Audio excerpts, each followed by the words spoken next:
the gentleman from Alabama, Mr. Strong, for 5 minutes of questioning. Thank you, Mr. Chairman. I want to thank those of you on our panel, those that serve as law enforcement officers throughout this country. Your job is hard enough as it is without massive numbers of illegal aliens in your communities and criminal organizations targeting you.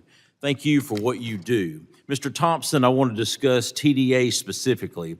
In June of this year, DHS officials stated there was already over 100 ongoing immigration or criminal investigations linked to TDA. Mr. Thompson, do you think the federal government should follow Texas Governor Greg Abbott's lead and to designate TDA as a foreign terrorist organization in order to provide HSI, Homeland Security Investigation, and other federal law enforcement agencies with an increased ability to combat these gangs' criminal operations? Sir, thank you for the question. I think we all know that the designation of a terrorist organization has statutory and legal ramifications. I strongly endorse this Congress and the next to investigate how to do so. It can be done. It's the will of you, the Congress, that can affect that. The answer to your question is yes. Thank you. Mr. Thompson, I want to move on to sanctuary cities. As you know, the first Trump administration worked to crack down on them by issuing an executive order barring grant money from going to jurisdictions that prohibit law enforcement from cooperating with ICE. In stark contrast, the Biden-Harris administration has supported and even incentivized sanctuary city policies, hampering ICE's ability to identify and remove violent criminals from our communities.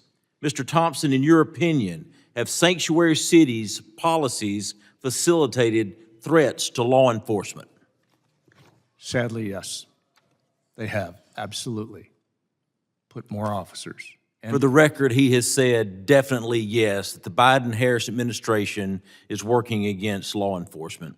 I want to also, aside from removing sanctuary city incentives, what should the incoming Trump administration do to support state and local law enforcement? How much time do I have? Give us your best shot. I think it starts with the fundamental belief that we are a nation of laws and the rule of law. I think it starts with the fundamental belief that borders are laws. There are laws that allow people to come to this country legally. They may be arcane, Congress can fix those. They may be inane, and Congress can fix those. But at the base level,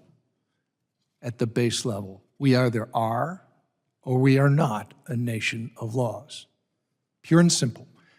My colleagues may have a different opinion on this, but mass deportation is a misnomer.